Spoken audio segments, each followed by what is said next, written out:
Hey guys, welcome to Unbiased Rugby. Sorry I haven't been around for a while. We've had some serious issues in the country with electricity, with our provider of electricity. We have one provider of electricity in the country, and they're having problems. So we have had rolling blackouts, or not blackouts, but load shedding across the country, and just something you just gotta get used to. So yeah, I missed last night's show because my power was off, but I thought I'd just do the show today. I'm going to do all 4 games tomorrow. Hey Mark, welcome. I hope you're feeling better in the States. But I'm just going to go through all 4 games and then just do my predictions for the games. I'm just going to go through the team sheets as well, just discuss the teams. I'm not going to spend too much time on all of them. And then what I'll try to do is when I upload the video, I'll try to put the times. What I'll do is I'll write the times. Let me just grab my pen over here. So I've got them, and I'll write the times in the comments. So if you just joined to watch the video, then I'll put the comments down below, and you can actually watch the show at that point that you want to watch it. So we've got the first game tomorrow. I'm actually going to put up the team sheets. I've actually got to thank FPM. I can't remember where they are, but they actually created all these graphics. I'll put a link down to their site, and then you can actually go see all those graphics. So we've got England playing Australia tomorrow. England side, I'm just going to do the starting 15. Makavina Polo, Jamie George, Carl Sinclair, Mario Toji, Courtney Laws. That's strange. Tom Curry, Sam Underhill, and Billy Vindapolo. That finishes the forwards. Then the backs, Ben Youngs, Owen Farrell, Johnny May, Mana Tuolagi, Henry Slade, Anthony Watson, and Elliot Daly. Very, very strong England side that's been picked there. Normally, Courtney Law starts off on the bench, so it's quite strange that he's starting. But yeah, I really like Courtney Laws. I think he's such a great player. But what I'll do is I'll go now through to Australian side. Scott Seo, Tololatu, Alan Alatoa, Isaac Rodder, Rory Arnold, David Pocock, Michael Hooper. Those are the forwards. Izzy Nazarani is the other forward. Will Guinea, Christian Leleofano, Mako Korobetti, Summer Karevi, Jordan Patar, Reece Hodge, and Kurtley Beale. So yeah, those are the 2 sides that are playing tomorrow. So I'm just going to put the graphic up here for Australia. And you can see the Australian side. Hey, Joe. Aussies by 7. Yeah, I agree with you there 100%. I just think, personally, I think England are a much better side than Australia. I think they're better coached, and I think they've got not a better game plan, but they've got a better identity of who they are. I just think I honestly feel that England have the much better. Hey, Modern Bach, welcome to the show. So I just think England have a better game plan. They hammer you up front, and then I think they've got some great outside finishers. I think their finishers are really, really good. Anthony Watson and Johnny May are excellent finishers. But Mana Tuolagi at 12, I think he's playing at 12, which is he normally plays in the 13 channel, but that's quite strange. Hey, Mr. Rugby fan. Hey, Michael Checker for the upset. Yeah, look. If I look at the Australia side, it's a pretty good side. I'm still not a big fan of 2 open sides, Pocock and Hooper. I just think Pocock is ineffectual. He doesn't bring what he's going to be able to bring. Electricity is working. I don't have load shedding in my area today, so no forward is an odd choice for me. I thought he'd been playing really, really well, but look, I honestly thought Owen Farrell for the big games was going to start at 10, but at least George Ford's on the bench. So when the game starts opening up at the end, I'm sure George Ford will come on, and Owen will go out to 12, and then Tuolagi will go out to 13, and then that will really open up the game quite a lot. The one thing I have to say, the Australians, their forwards have to step up. If you look here, you've got Makavina Polo, who's back to fitness at our rate. I think he's probably the best loosehead currently playing in the world. Look, he hasn't played for a while. And the other thing that the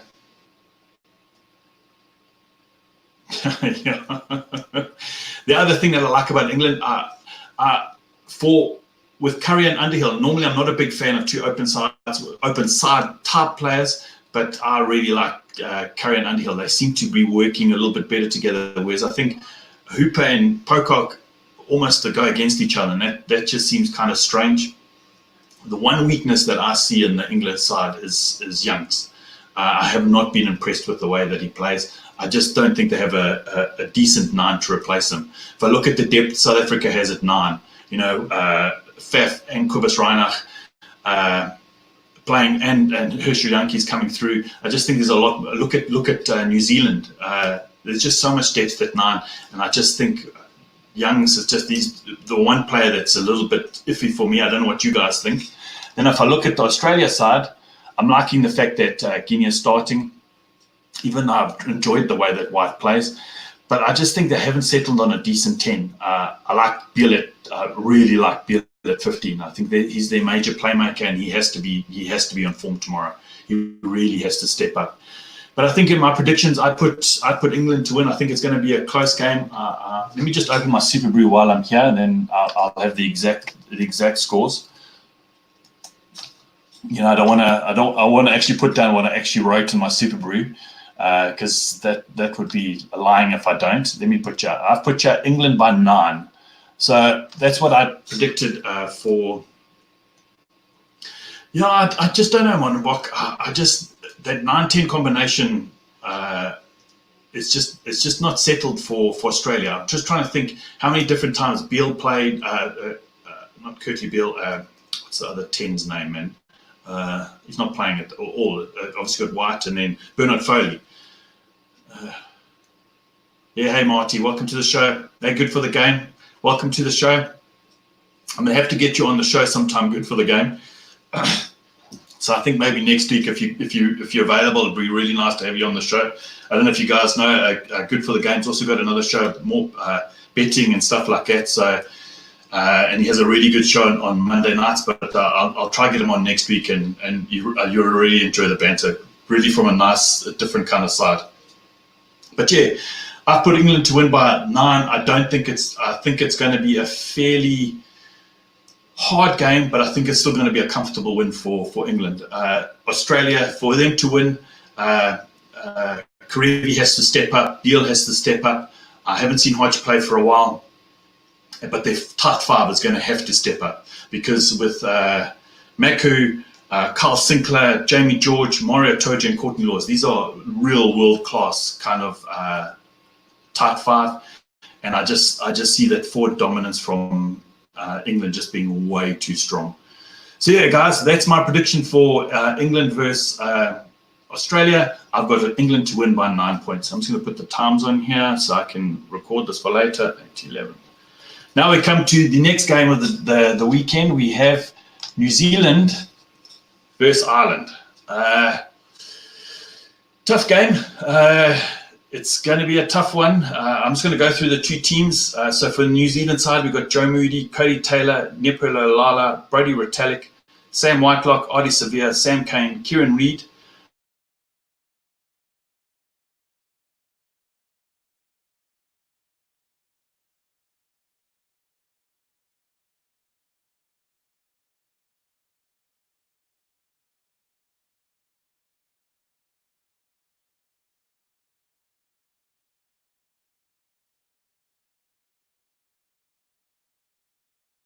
Am I still there, guys? Can you see me? Okay, that's a little bit better. Okay, I'm hoping that it improves a little bit, guys.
Hey guys, jeepers, that was just ridiculous. Modern Bok, can you do me a favor? I'm going to invite you to the show if you don't mind. And if I go off, then you can just carry it on for me. If I've just got to make 100% sure if you don't mind.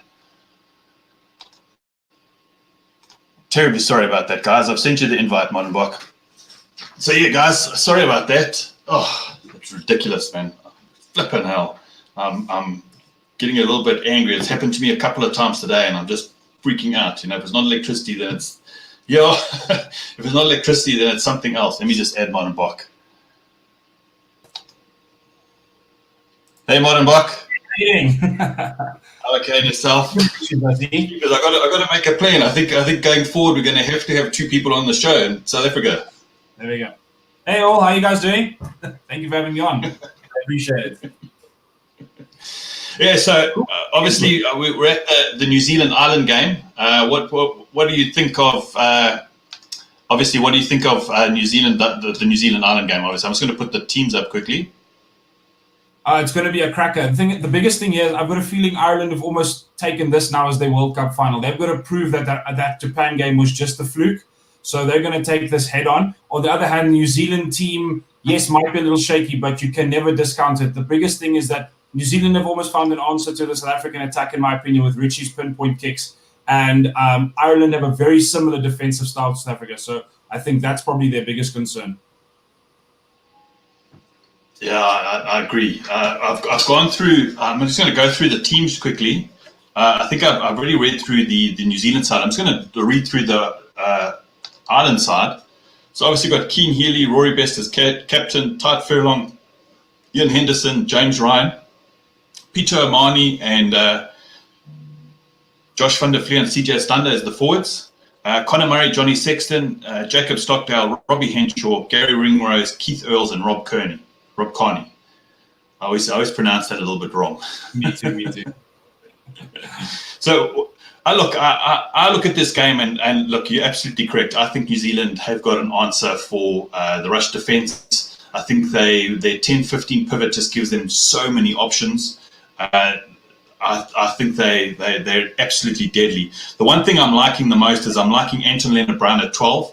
I think I really rate him as a player. I think he's one of the best centres currently playing. No, exactly. He started out last like a backline, just a backup player, but this year has just been like outstanding in every game he plays. Yeah, I think so. I think so as well. Look, I'd like to say that I'd like to really give Ireland a chance. I really do, but I just think New Zealand is going to be way too strong for them on the weekend. But even though, because I just look across the board for New Zealand, it's just world-class players. But it's also a very settled Ireland side for, if I look at that. I think it's going to be a tight game, but I think it's going to be the same as the South African game. There's going to be about 10 minutes where Ireland switch off. It happens, and when you switch off, New Zealand can score 3-4 tries just like that. Yeah, that's I think where it's going to be. That's going to be the thing. Can Ireland keep the full 80? If they can, they have a chance. If they switch off for 5 minutes, not even 10, they will lose this game. That's the problem. Yeah, I think so too. I just look at the Ireland side, and even though I'm liking it, I just think I thought it was a big mistake not taking Devon Toner to start off with. I just thought he brought something a little bit different, and he had Brodie Retallick's number the last time that they played. Yeah. I think they're going to miss Bandiaki. I have a feeling. But I'm trying to see my Super Bowl scores, what I actually put down for this game. Let me check mine also. But yeah, I think Bandiaki is a little bit of a harsh one and a little bit sad one. But I think Ringrose and Henshaw are definitely a very experienced centre pairing that should be able to bring some X factor on attack. I would have liked to have seen, I know Carney is a great player and has had a great time, but I would have liked to see Lamar actually on the field for the start. I think he was definitely essential for their attack in recent games. Yeah, I just think Lamar has been in complete form. Yeah, I can understand why Schmidt is sticking with Carney, but I would have rewarded form. You've got nothing to lose. You might as well just throw the kitchen sink at this game. You know what I mean? So I'm just also looking at the benches, and I feel that the New Zealand bench is just like, that's world-class bench. Dane Coles, Ofa Tungafasi, Angus Taava, Scott Barrett, Matt Todd, TJ Perino, SBW, and Geordie Barrett. That's a killer bench. That's the thing. I mean, like, if you're leaving players like Ben Smith and that off, you've got a world-class team. It's just insane. They could make 3 teams that could take this game, and it'll be just disgusting. Yeah. Look, I've put New Zealand to win by 11. It's still. Let's be honest. It's still knockout rugby. I doubt there's going to be any games this weekend that are going to be more than two converted tries apart. All of them are going to be very, very close. I reckon. For sure. I've gone by 16. I've given New Zealand a little bit of a push. The biggest thing, I think that they just the last 10 minutes. If Ireland aren't in it in the last 10 minutes, New Zealand might get another try in and some points in there. They like to cut teams, like really kill a team in the last few minutes, and that might be the biggest factor. Yeah. Look, I also think with Ireland, I find. So I'm just reading from Joe there. I always get sidetracked with what people are writing, and then there must be lots of dead air, no noise happening on the screen, on the video. But I just think that Ireland aren't such a great side chasing a score. They're a very, very good side putting on a score and defending it and keeping the ball away from the opposition. But if New Zealand come out all guns blazing, scored 2-3 tries in the beginning, I think that's Ireland's tickets. I just don't think they have the kind of ability to go to a plan B mid game. Agreed. I think that's it's a similar problem South Africa have. For sure. So I think that once they get themselves in the lead, they can hold it, and that's going to be where New Zealand are going to have to. But I mean, New Zealand are the kind of team that could be 20 points behind, and that last 10 minutes will change the game. So that's going to be, they're a tough team to challenge. And I mean, I feel for any team going on, but if any team can do it, it is Ireland. That's for sure. Look, if anything's proven in this World Cup, okay, let's be honest. I honestly feel that the 8 best teams in the World Cup have made it to the quarters. Yeah. Okay? I think that's it's an absolute given. And of those 8 teams, any one of them can beat each other on the day. I think we've seen that in this World Cup. The only problem with New Zealand is you have to play the best game of your entire life and still be lucky, and hopefully that they're playing at 98% and not 100%. That's New Zealand. Yeah, for sure. I think one of the biggest things that might give Ireland a much better playing field, and I mean, they've showcased it in this tournament, is if with the weather the way it is for this game, it's a lot more favorable for them. Their forward pack, I think, will be able to be a lot more dominant than their previous games, and that could be very beneficial and could give them a chance. Yeah, look, I think the front row for Ireland is world class. I think Rory Best is a little bit old, but I think Furlong and Healy are probably the best props currently playing. For me, they are exceptional props, and I think that's the one area that they could have it, because obviously I have a feeling Furlong's going to have Joe Moody's number. I think it's the only place where if Ireland can really put the dominance on the scrums, have Sexton kicking for the corners, or just getting that scoreboard pressure, I think that's the only way to play. Because when it gets into the second half and that bench comes into play, you better be 20 points in the lead. Exactly. Yeah, so I'm just going to write down the time here, even though I had like 10 minutes of, it wasn't that long, it was about 5 minutes of dead air. So I apologize to everyone for some dead air. Yeah, so we'll go to the next game of the weekend. I've got a chair.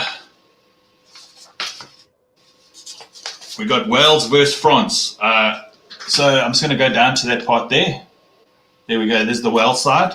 So I'm just going to go through the Wales team. We've got Wyn Jones, Ken Owens, Tom Francis, Jake Ball, Alan Wyn Jones, Aaron Wainwright, Justin Tipperick, Josh Navidi. It's the forwards, Gareth Davis, Dan Biggers, Josh Adams, Hadley Parks, Jonathan Davies, George North, and Liam Williams. The French side only came out quite late, so I only got this picture. So That's pretty hard. Perot, Girardo, Slimani, Leroux. These sounds very French. Weimahina, Lorette, or Aldrift, Elvon, and then DuPont and Intermac. I'm really liking those two. Then Fico and Vakatawa, Pinode and Nugot and Medrad. Yeah, I think I got the pronunciation close enough. I'm not going to argue with you. That's tough ones, but yes, I think that was close enough. Joe, I'm not ignoring your comments because everyone's Mr. Rugby fan. They've all got this 57-0. I'm not ignoring you at all. I'm paying. I'm just focusing in on the screen. Okay, so I'm not focusing in on the comments. You know what?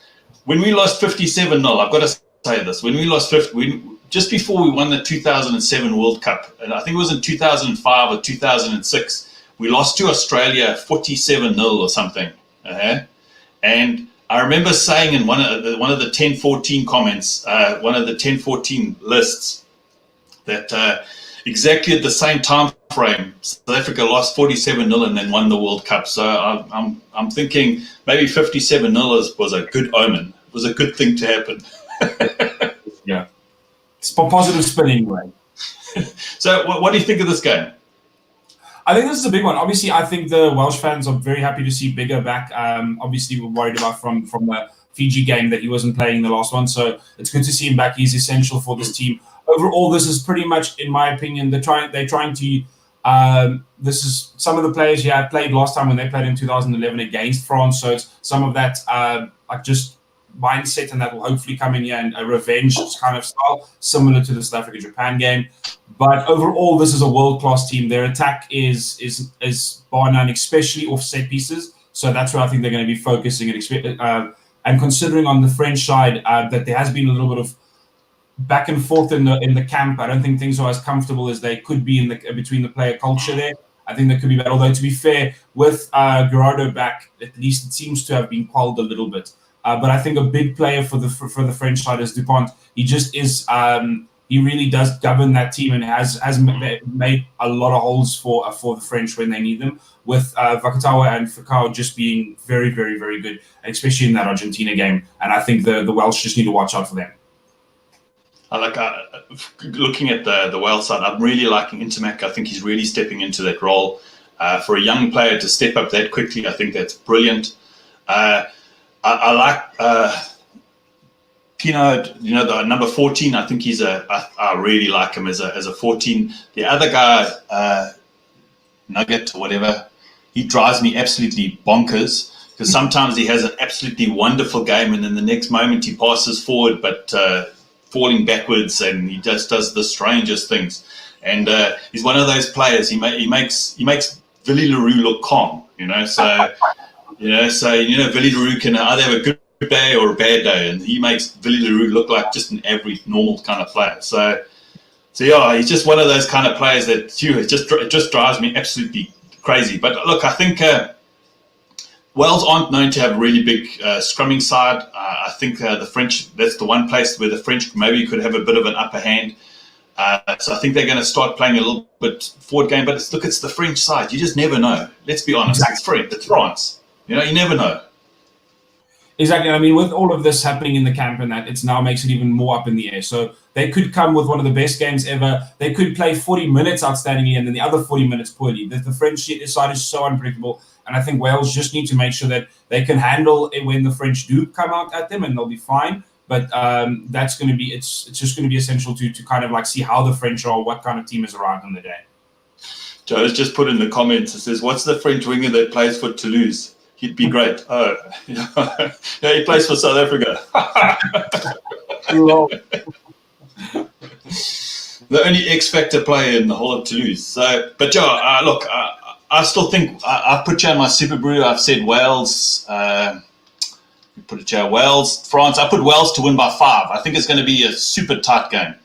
I've actually put the exact same. That was weird. Coincidence. Yeah, I put the exact same. I think this is going to be a very tight game. I know that Wales have the team to be able to actually cut the French apart, but I've got a feeling that you never discount the French, especially in quarterfinals. Every team has made a mistake doing that. So That's my only reason why I think that Wales should definitely watch. This is going to be a tight one. They're going to be able to close it down quite well, like the Australia game, though. Perfect. Well, I was watching. That there's a show on Sundays on DSTV. What's it called? Master Plan. I don't know if you watch it with Dean. But they were showing clips of the Wales side, how quickly they get up from tackles and are back into the defensive line. It's the fastest team to get back into the defensive line than any other team, and they can actually do that for the whole 80 minutes. So it just goes to show when Gavin says they're superiorly fit, they are seriously fit. I fully agree. I fully agree with you. I think they are definitely one of the fittest teams. I think, as I said, everybody's arguing the depth of the team is a little bit of an issue, and I think that's what hurts them in the last 60 of the last 20 minutes. After 60, I think that's what hurts them. So I think if they can beat any team, if they can just make sure they put enough points in the beginning. I also give credit to Alan Wynne-Jones for this game. I think he's hitting the third spot now, 141 tests. It's insane. Cheapers. My player to watch that I really liked in the Wales side is I like Liam Williams. I think he's an exceptional player. I think he's probably one of the best 15s currently playing in the world, bar none. And we're talking, then there's some great 15s that play in this currently, but he is head and shoulders above everybody. Exactly, no, for sure. Read some of the comments. Also, the French fullback. No, it's Liam Williams is lucky. You're lucky to have him in your team, honestly. So he's good. He's definitely will be key to their attack and putting some really good places in him, and also defensively. Yeah, I just think if Wales stick to their game plan, have their great defensive lines, I think it'll be a great game. I really do. But I just don't see France being able to, because one thing Wales know how to do, and they know how to grind, and they grind, and they grind, and they grind, and they just. I watched a game. Must have been. I was young. I watched. It was the first time I'd watched like Wales play. Seriously. I think it was in the 90s or the 80s or the 90s. I'm showing my age here, and I remember them playing, and I thought it must have been about 40 phases for them to score a try. And they didn't feel like they had to kick the ball away or they had to do anything. They just decided just to do it. And I was so impressed. And that's why I've started really enjoying that kind of phase play. That's what I like sometimes the way I like Ireland, how they play, where they keep the ball phase after the phase and they just get a few meters. And I just think they're one of those teams that can do it. Yeah, and I mean, Japan, I think, showed that against Scotland quite impressively. I mean, they got at some points to 25, almost 30 phases, just literally passing. The commentator even started commenting about the fact that they just weren't moving forward, and then all of a sudden scored a try. So I think that shows the definite maturity of a team, and Wales are definitely one of those teams that have that. Yeah, so now we go to the most important game of the weekend, obviously.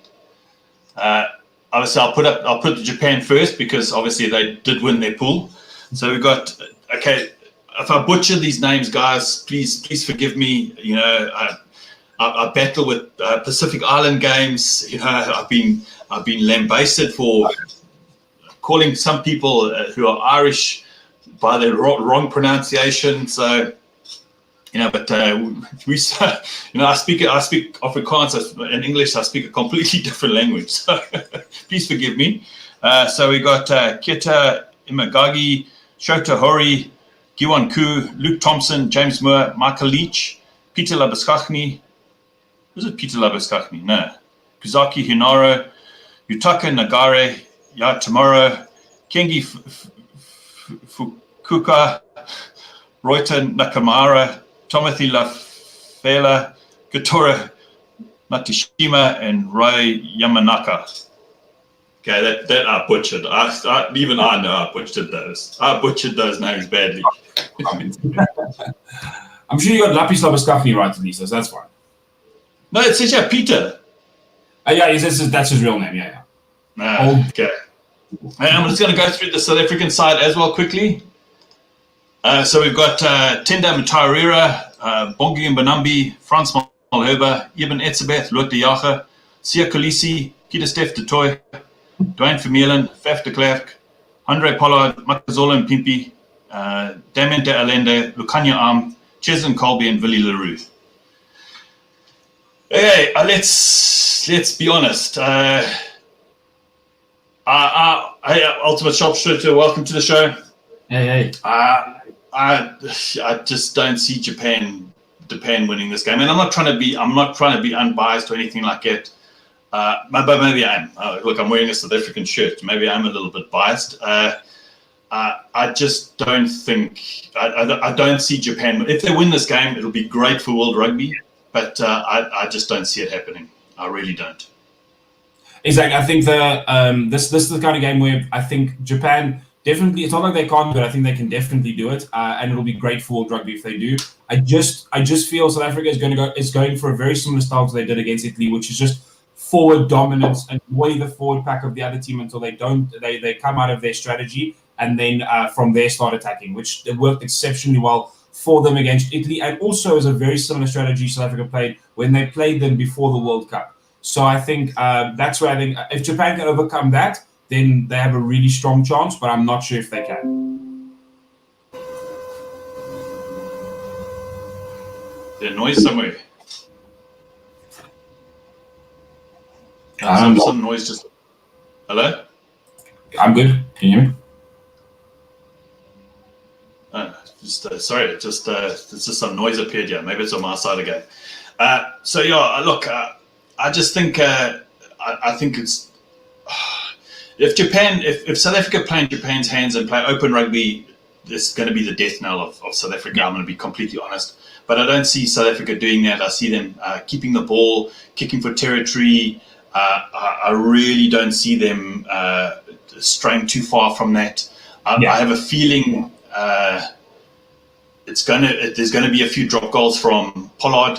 I just think South Africa are going to have the game plan for Japan.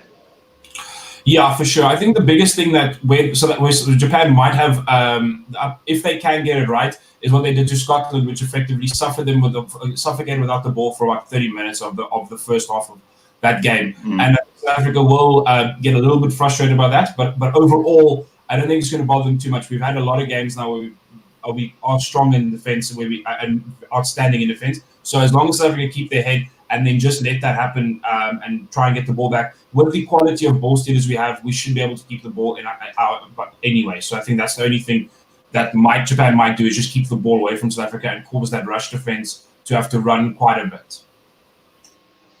Yeah, look, the only thing that I could see that could really, if it was some iffy ref calls, which could happen. I don't know who the ref is. Wayne Barnes. French ref. No, Wayne Barnes. Okay, I don't mind Wayne Barnes. Yeah, so I don't mind him at all. I think I'm just hoping that there's no hard tackles, there's no red cards or something like that, because that's really going to affect the game.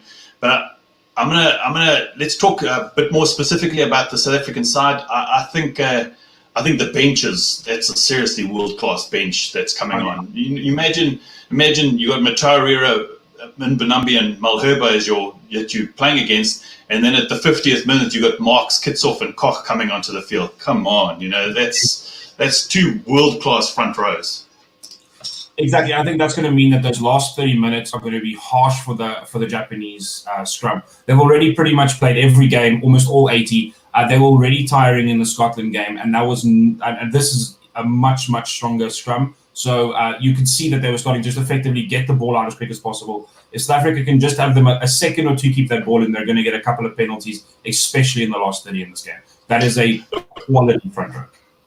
Yeah, look, I look at it and even though if I look at the whole bench, because Archie Snyman is one of my favorite, absolute bar none favorite players currently playing rugby.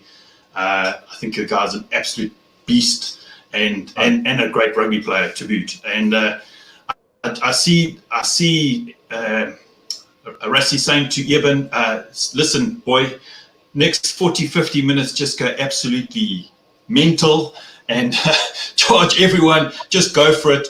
Then Archie Snyman comes onto the field. We've got Mostert coming on, who's got a huge big engine. Then Lowe, who's always good at the end of the game. He always gets good steals. I just think replacing it with those 5 or 6 forwards, that's phenomenal. I just think from a forward point of view, I think we're pretty set.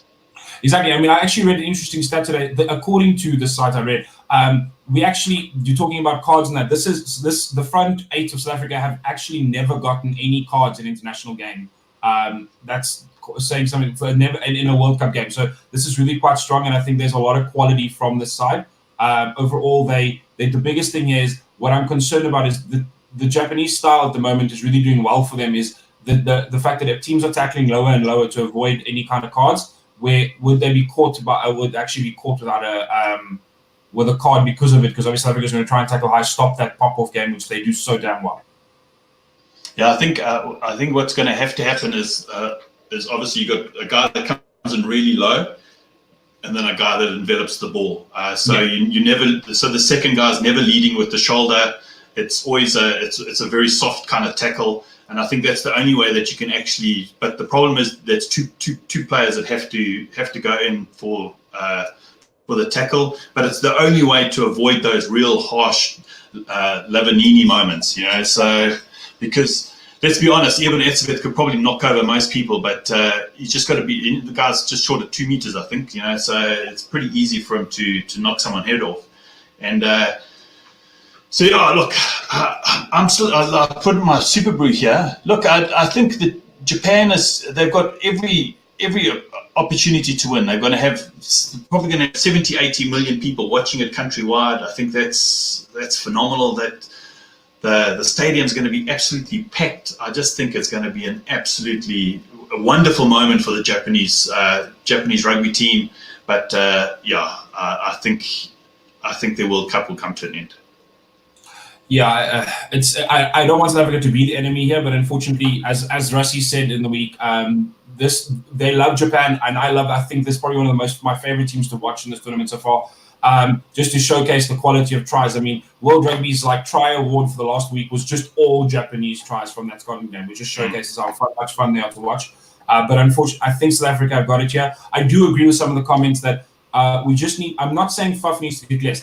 So Faf kicks one of the fewest of all of the teams. New Zealand kicks more than us, but some of the kicks just need to be on point, because if you've got Mashushima and then running on both balls, they have been lethal, and they will be able. An open play, Japan will be a problem. Look, if I look at obviously we've given Faf and Andre Pollard maybe a little bit of leeway in the last couple of games, but the next 3 games, sorry, you have to be in top form. You have to be playing you have to play the way that we know Faf can play. He can be the best 9 in the world comfortably if he plays the way that he feels comfortable. If he's going to kick when it's appropriate, not just kick because that's the way that's what you're told. So I hope he gets a little bit of freedom on that. When we started 18 months ago, I was quite concerned about our back 3 not having, or our wingers not having the kind of experience. But now Pimpy's really stepping into that role. Colby's just world class. But I think it hinges on Am, though, our defence, and we can't lose him going forward. Exactly. Now, Am I think, is going to probably have one of the hardest jobs in this tournament, because with that banana rush, he rushes quite a bit more than any other player in the team. And if Japan continue their holding and real quality attack with that continuous running, he just has to be on form every time, because he cannot get caught out wide. It'll be death for the South African defence. I just want to answer this comment, Marty, 1970. Is that when you were born, 1970? I'm just asking, by the way. And now I actually watched an interesting stat. A lot of people think that New Zealand play a very open style game, but they actually statistically kick the most of every single team. They do kick the most. But their kicks are accurate, and they're always into space. They always touch grass first. But they statistically kick the most.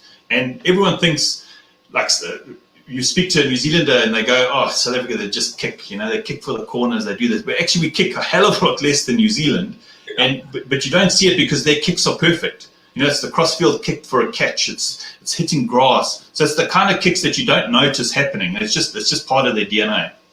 Exactly. I mean, that's the thing. It's not about too many kicks. It's about quality kicks. And as you said, Japan, New Zealand just do that exceptionally well. And that's why people don't notice or moan about it. South Africa, unfortunately, have on and off days in it. And that's one of the biggest things hurting our game. Our other things are outstanding. But also to comment, Ultimate Sharpshooter saying only yellow card for South Africa in 2018-2019 was Willie Leroux, showcasing definitely a very disciplined side, which is good to see for South African rugby.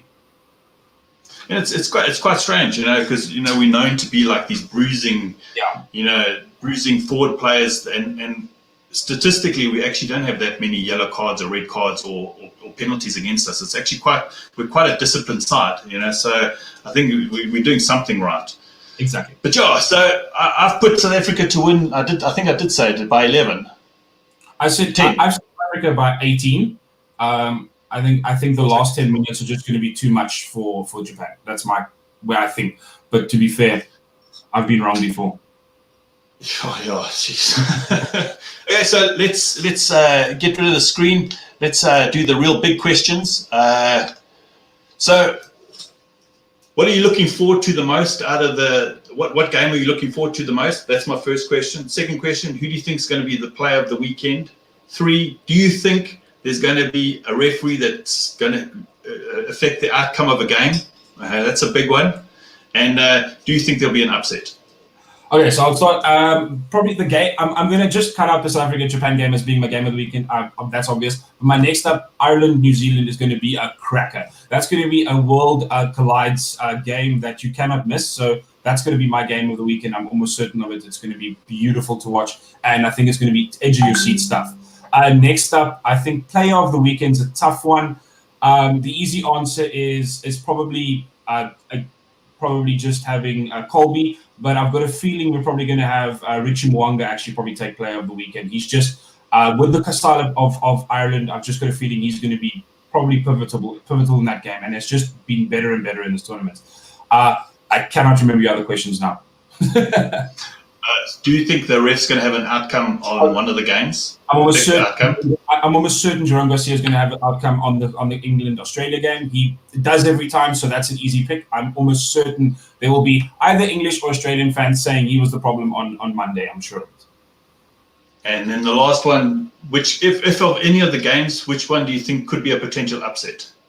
I'm going to just say I'm going to give 2 answers here. France is an upset, but is it really an upset if you never know what France comes with? So that's a question mark. And I've got a feeling Australia, the Australia game is going to be very interesting. Australia, you can see that there's a big change in the backline of England, and I hope it doesn't affect them too much. And they are, I think, very, very concerned about the attacking power of that backline of Australia. If Australia can get their forwards to hold up against England, that could be a very interesting attack moment. And England, I think, have had a rather easy path into this Cup quarterfinal, whereas Australia have had to battle in, and that could make them a little bit more blooded. Okay. You? I think, for me, the player I'm looking forward to the most seeing is Meko Vunipola. Haven't seen him play for years. You must. I don't know if I've ever told you, Monobok. I played loose head at school. And when my weight was more strategically located on my body, not just in the center, and so I've got a special place in my heart for props, and I'm looking forward to seeing Meko Vunipola. We haven't seen him play in a long time. I do think he's if I counted the top 5, I did a show, the top 5 forwards in the world. It was Brodie Retallick, Tide Furlong, Meko Vunipola, Peter Steph du Toit, and I can't remember the last one. Yeah, I can't remember the last one, but those are my absolute favorite players. So I'm looking forward to seeing him again. From a winging point of view, I've got a feeling Siva Reese is gonna light the world on fire. I just think the guy's absolutely special. Do I think a ref's going to have an outcome of the game? You know what, guys? I think the ref's not going to be involved at all. All the decisions they're going to do are going to be absolutely perfect. We're all going to walk away from the games and go, absolutely wonderful. The ref was amazing. Okay, that's what a perfect world is. I don't see that happening. I'm almost certain that Jones and Checker are not going to comment at all about it. They're going to be very civil at the end of the game. I think so too. I think upset of the weekend, I'm going to go for Australia. I think Australia could have the upset of the weekend. I think they're going to be up for it. I think this is going to be like their final, if you know what I mean. It's like Japan's final was last week. They got up emotionally for that game. I just think this is going to be Australia's final. And then what was the last one? Now, what game am I looking forward to the most? I'm looking forward to New Zealand, Ireland. I think it's going to be an absolute cracker of a game. And the other big reason I'd like to see that game is I want to see this new attack structure that everyone's been, this urban legend that the All Blacks are coming out with the attack structure, and I really want to see it. No, for sure. I think that's going to be very interesting. If it works, it's going to be pivotal for this tournament, and it's going to shape this tournament. If it doesn't, we might see New Zealand have a little bit of egg on their face because they've been holding it off, and we'll see if it works out. I hope so. I think we're going to see it. I think they're going to pull the trigger this weekend, and we're going to see it in all its glory. Hey, well, thanks, Modern Bok, for actually joining the show real last minute. I seriously apologize to everyone again for having some dead air there. I'll make sure that won't happen again. But listen, Modern Bok, thanks for joining. If people want to get hold of you, how can they get hold of you? If you guys want to get hold of me, I've also got a channel on YouTube called Modern Rock Rugby. Please check out my channels and stuff. I've actually just hit 400 subscribers, which I'm very happy about. It's been insane, this World Cup community. Thank you so much for having me on Unbiased Rugby. I just appreciate it, and thank you everybody for all the great comments. It's always great to have a whole banter about this. The opinions are just insane. Perfect. Okay, everyone, and like I normally say, if you're going to go out this weekend, please be kind to everyone. Treat everyone with love and respect, and everything will work out for its best. Chat soon. Cheers. Cheers.